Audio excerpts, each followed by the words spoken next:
mocked. Ibig sabihin, mga kapatid ko, nagtanim ka sa laman, aanin ka sa laman, nagtanim ka sa spirito, aanin ka sa spirito. Ngayon, para maging masaya buhay mo, ubusin mo, tunigaya ang iyong buhay. Ilagay mo lahat sa kamay ng Panginoon.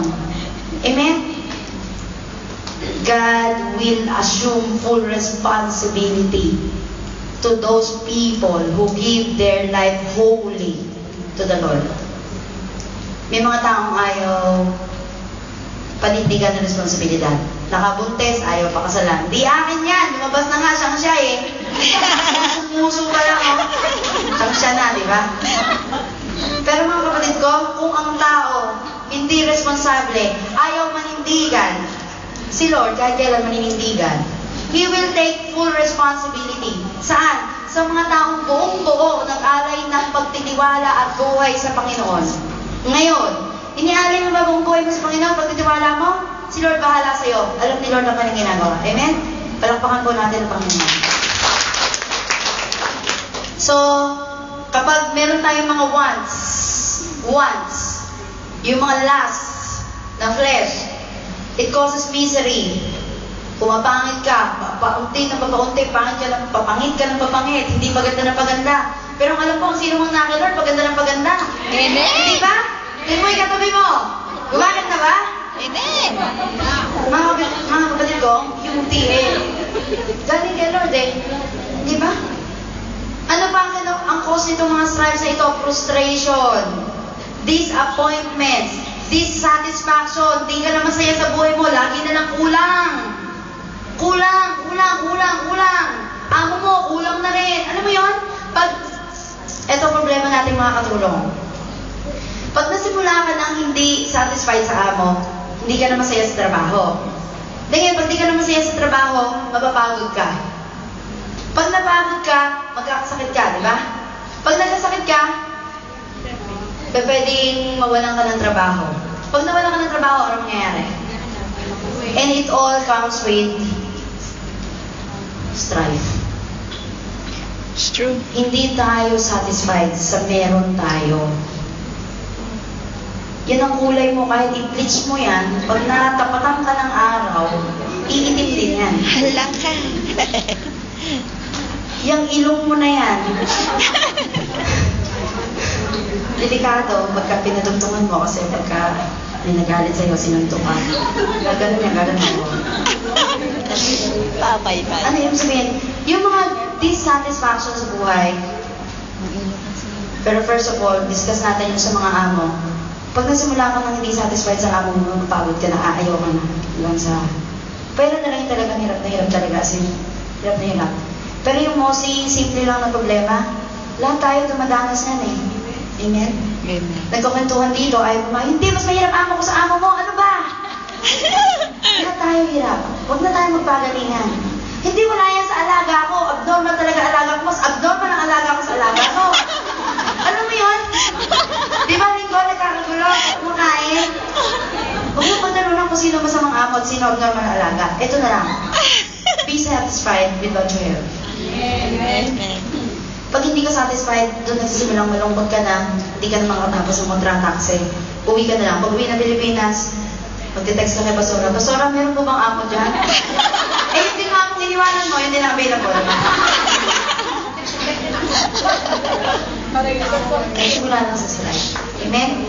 Sabihin mo sa kulo, be satisfied. Be satisfied. Sabihin mo, be content. Be content. Naging content ng tao kapag alam niya talaga, lagi niyang hinahanap ang kaharian ng Diyos. Kung ano ang hinahanap niya, ang ganda ng sinabi ni Pastora Ana kanina, natatagpuan mo kung ano hinahanap mo. Kung hinahanap mo sa church na ito ay mga kapintasan, makakita ka ng kapintasan. Kung hinahanap mo sa akin mga kapintasan, makakita ka ng kapintasan, kahit gaano kong cute.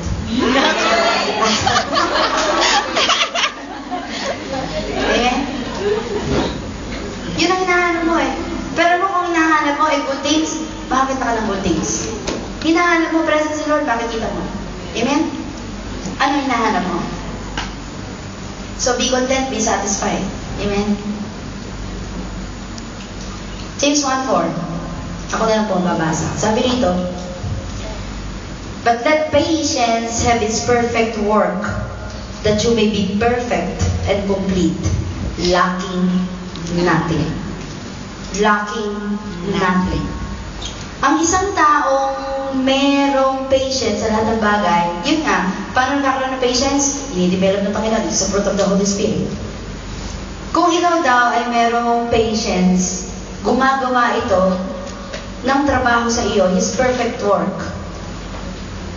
Magiging kumpleto ka, kahit kulang ka, feeling mo kumpleto ka.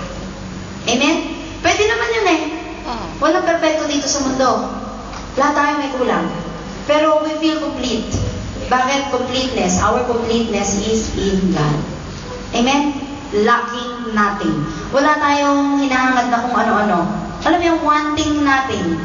Na-feel mo na ba yun na, yun nga, wala na akong mahihiling pa. Alam mo, sasabihin mo sa asawa mo, Han, wala na akong mahihiling pa. Kapalag naman nun. Pero kay Lord lang natin yung masasabi. Di ba? Yung wala na tayong mahihiling pa. Bakit? Because He is the only one that is complete and lacking nothing. Pero, if you have patience, it will do His perfect work para makumpleto ka. So, satisfaction and contentment, napakalaga. Wala nang kulang sa'yo. Kasi ilalagdag ni Lord lahat. About contentment, 1 Timothy 6:6, ano sabi dyan? Godliness with contentment is great gain. Ano sabi ni Pablo sa Philippians 4:11? I have learned to be content in whatever state I am. Kailan sinulat ni Pablo to? Yung mga sulat niya na yan. Alam niyo, yung mga panahon nasa kulungan siya, yung sinasabi niyang content siya. Nasa kulungan po si Paul. Nakulong si Pablo, ilang beses siyang nakagupit. Ilang beses na shipwrecked. Ilang beses nakulong, di ba? Pinalumutan ng ahas. Pero anong sabi niya? I've learned to be content. Ang contentment pala ay natututunan.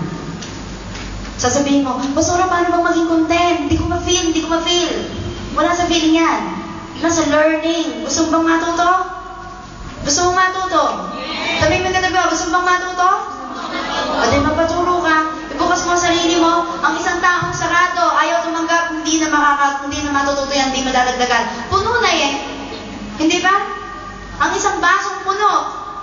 Kulang ito eh. Pwede ko pang dagdagan, pero ang puno na, anong mangyayari? Aapaw, hindi naman siya makanya madadagdag yun eh. Ang isang taong puno na, wala kang mailalaman dyan. Nandito, nakikinig ng Word of God. Alam ko na, na-bridge na ni Pastora yan 1 year ago. Content na, na-bridge na yun eh. Satisfaction, na-bridge na rin yan. Alam mo yun? Wala nang mailadagdag sa'yo. Kawawa ka. Bakit? Yun na lang, kung ano na sa'yo, yun na lang eh. So, paano tayo matututo? Ang isip daw ay parang isang parachute. Parachute o parachute? Parachute. It works best when it is open. Amen? Sabihin mo sa kapatid mo, ibukas mo natin isip mo. Ano ba talaga binubuksan? Isip o puso? May kinalaman pareho yun. Amen? So, mag-ibukas tayo lagi para matuto tayo at para mag-mature tayo. Guidelines. Seek first the King. Sinabi ko na yan kanina. Paano natin mapagtutunayan sa Panginoon na siya talagang hinahagad natin at hindi yung kanyang benefits? Sino dito nakapangasawa ng mayaman? Mas mayaman sa inyo. Mahirap ka, tapos mayaman siya. Yun ang pangasawa. Sino dito yung may experience na ganito? Inaapi ka ng pamilya ng asawa mo kasi ikaw ay hamak, dusta. Samantalang siya'y nasa alta presyon, alta sosyedad. Meron bang mga ganun dito? Alam mo kung anong mangyayari dyan? Pag nagpakasal kayo o bago kayo magpakasal, ito iniisip ng pamilya niya. Kung ikaw ay aba at siya naman ay nasa mataas na posisyon, ang iisipin nila, pera lang niya gusto mo. Tama po ba? How it hurts. Na hindi naman talaga yun ang gusto mo. Kasi gwapo rin siya eh. Hindi, ang ibig sabihin, hindi naman yun talaga gusto mo, nagkataon lang na ganun siya. Amen po ba? Kaya ako sinasabi yun. Kasi, yung motive ng heart ay napakahalaga sa paglapit sa Panginoon. How can we be sure that when we come to God, ang hinahangad natin ay hindi lamang yung benefits, hindi lamang yung pera ni Lord, hindi lamang yung blessing ni Lord, kundi siya talaga. Hindi ba? More than we seek His blessings, we seek His face. So seeking the kingdom is seeking first the King. Ano to? Ano nakabalog dito? His praise. Yung pagpupuri sa Kanya, yung purpose niya, His purpose. Nasusunod ba ang purpose ng Panginoon sa buhay mo o laging ikaw ang nasusunod? Hindi siya King. Kaya tinatawag na King, di ba? Ano sabi? Ang utos ng hari ay? Hindi nababali. Ngayon, kung si Lord ang King sa buhay mo, dapat siya nasusunod. Siya ba nasusunod? Hello? Siya ba nasusunod sa buhay mo? May desisyon ka. Ito na nga sinabi sa'yo ni Lord may iba ka pa rin ginagawa. Hindi ka magtatagumpay. Tandaan natin, apart from God, we are nothing. And apart from God, we can do nothing. Amen? So, His purpose, His praise, His plan. Plano ni Lord. Maraming mga pagkakataong ang plano ni Lord ay iba sa mga plano natin. Sapagkat ang isip ni Lord ay malayong-malayo sa isip natin. Pero alam mo kung ako sa inyo, the wise thing to do. Tanungin mo na yung katabi mo, are you wise? Kung ikaw ay talagang wise, eto sekreto. Gusto mo talagang magtagumpay? Gusto mo talagang magtagumpay? Amen. Kung ano yung plano ni Lord doon ka. Kahit hindi yung katugma ng plano mo. Kasi tiyak yun, tama. Tayo kasi may tama di ba? Si Lord tama, tiyak. Hindi siya nagkakamali. So, mas safe yun kasi na kay Lord lahat ng tagumpay. Wala sa kamay natin. It's in God's hands. Ngayon, ang problema ng tao, namimili siya. Sino yan? Sorry po, namayan po si Atlas. Si Atlas ay ang maraming muscle, di ba? Kilala niyo ba si Atlas? Maraming, may purpose. Malaki muscle, pero nangyayat po siya dyan. Kung nahihirapan ka kung kanino mo ipagkakatiwala ang buhay mo, sa tao ba o sa Diyos? Si Atlas ay isang pinakamalakas sa tao. Maraming muscle. Wala akong makita may muscle, kaya ilagay ko. Hawak niya ang mundo sa kanyang balikat and then hindi makakulapay. Hindi niya, alam mo yun, hirap na hirap siya. Kung titignan natin ito, it's just like living your life in your own hands. Pero tingnan mo to. Mamili ka. If you put your life in the hands of God, walang kahirap-hirap, walang kaswet-swet, hawak niya buong mundo sa kanyang mga kamay. Sa kanyang mga kamay lang. Amen? Kaya na may pagkakatiwala buhay mo. Sa tao, o kay Lord. Amen? Inilutang ng Panginoon ang earth sa kawalan. Ang moon, di ba? Bumabagsak ba? May nabagsak ka na ba ng buwan? Wala, hindi lang. So ngayon, kung lagi ka nagtatanong sa sarili mo, kailan kaya ako magtitiwala? Si Lord lang mapagkakatiwalaan. Amen. At pinakahuli na po ito, fear the Lord. In seeking first the kingdom of God, we must fear the Lord. Pinakilala sa atin kanina kung sino si Lord. Tinuro sa atin ni Pastor Raniway, the attributes of God. At ang sabi niya, napakahirap sambahin ang Diyos na hindi mo kilala. And the same is true. We cannot feel the fear of God if we doesn't know Him. The intimacy, mga kapatid ko, yung intimacy, sinabi ko kanina sa, ulit?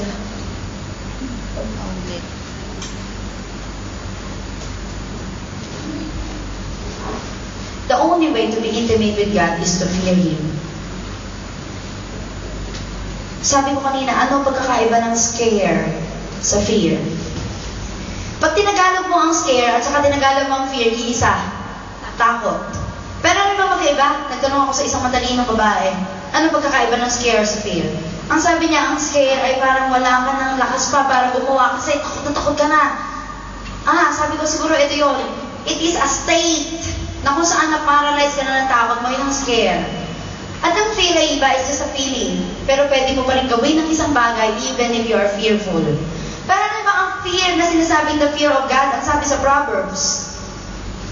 Proverbs 9:10, the fear of the Lord is the beginning of wisdom, and the knowledge of the Holy One is understanding. Nagkakaroon tayo ng understanding kapag nakilala natin si Lord. At nagkakaroon ng wisdom ng tao kapag nagkaroon siya ng fear of God. Ano itong fear na to? Hindi yung takot na ayaw mong lumapit sa Kanya. Fear of the Lord, reverential fear and awe, ang ibig sabihin nito, na natatakot kang gumawa ng kasalanan kasi masasaktan siya. Kamukha nung sinabi ko kanina, it is respect. Yung respect ang nag-drive sa atin para sumunod sa Panginoon, hindi dahil takot tayo.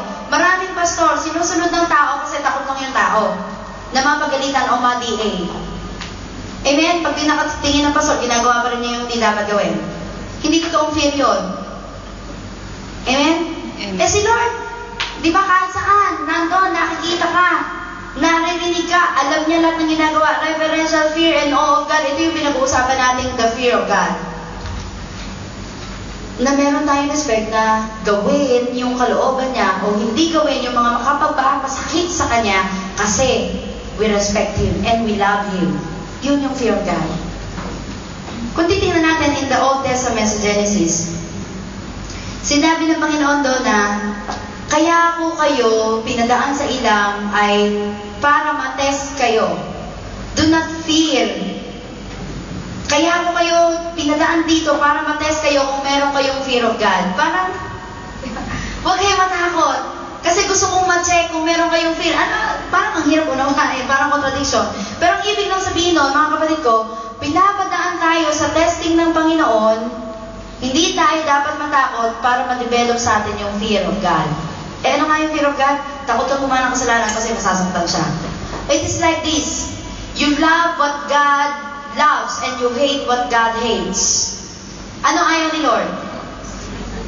Ayaw niya ng sin, ayaw din natin, di ba? Kaya nga sinabi ko kanina, hindi problema ang adultery if you have respect with God. If you respect God, hindi problema yon, hindi kayo problema doon. Kung minsan kasi ang nagiging God natin ay ating mga sarili. Kaya nagkakaganon. So ipagpatuloy natin. Fear of the Lord, it is to respect Him, to revere Him, to be in awe of Him. Yan ang dapat nating madama sa Panginoon. So ngayon, nandito tayo, sumasamba tayo. Kung minsan sasabihin ng isang tao, hindi ko na-feel ng Holy Spirit kanina, ba't parang walang anointing? Nahihirapan akong sumamba kasi alam ko yung isang tao, ganito ang kasalanan niya, ganito pinagdadaanan niya. Alam niyo ba ang pagsamba natin ay hindi nakabatay doon sa tao? Nakabatay sa kung sino sinasamba mo. Hello. So kung tayo sasamba rito, tuwing linggo ng umaga, huwag natin isisi sa gitarista, sa drummer, sa song leader, sa projectionist, kung bakit hindi tayo na-bless. And anyway, hindi naman yung pagiging bless natin ang pinag-uusapan dito. Ang pinag-uusapan ay kung paano natin na-bless si Lord. Worship. Ano ibig sabihin ng worship? You give something to the Lord. Amen? Hindi, kasi natanim sa isip ng tao, pupunta ako sa linggo to get something. Nag-worship tayo to give something to the Lord. So every time na pupunta tayo dito, dapat may dala tayo. Ano dala mo? Hindi lang things. Yourself, your heart, that is fully surrendered to God. Yun yun. So kung nag-worship tayo, walang Espiritu, walang anointing. I do not feel the Holy Spirit here. Walang tongues. Alam mo yun? Baka tayo may problema kasi it is your personal relationship with God. Amen po ba? Minsan parang dry. Dry. Sino dry? Ang sino mang tumatanggap kay Lord, di dry. Hello! Amen. When we worship the Lord, are we dry? No. If we respect God, we revere Him, we make Him as the center. Amen? Of our love and life. Love, life. Di ba? Hindi ka madadry. Amen po ba? Amen. Kung tumatanggap ka. So, Exodus 20:20, yung sinasabi ko kanina, we do not we are not scared, but we fear God. Amen? Yung scared, it means you have something to hide. But yung fear, you don't have something to hide. Amen po ba? Ayoko pumunta dito, baka makita ka ng pastora. Ayoko pumunta dito, baka may makita ng kapatiran. Saan ka ba pumunta? If you are scared, you have something to hide. Hello? If you're always hiding, wala daw lihim na hindi nabubunyag. Kaya, naku po, huwag ka na magtago. Lumabas ka sa pinagtataguan mo. Amen? Maging bantat na tayo. O, ano ba yung hayag? Hayag tayo sa harapan ng Panginoon. Huwag kang nagtatago. Amen? Nakikita ng Panginoon. So, one of the manifestations of the fear of the Lord is to be obedient to God. You have a fear of God? You're obedient. Si Ivan, ang kanya pong award ay most obedient ba? Most behave pala. Pero obedient, masunurin. If you have a fear of God, masunurin ka. Masunurin ka ba? O soberbio o pasaway? Lahat ng sinasabi ng head mo, kinokontra mo kasi akala mo yun ang wisdom. Lahat ng sinasabi ng matalinong tao, kinokontra natin, akala kasi natin yun ang cute. O yun ang in. Mga kapatid ko, manifestation of fear of God. Obedient. Tanungin mo yung katabi mo, masunurin ka ba? Pasagutin mo. Ito mga manifestations. Wakasan natin ito. They will obey instantly. Those people who fear the Lord will obey instantly. Wala nang pero, wala nang but. Alam mo yun? Wala nang kung. They will just obey instantly.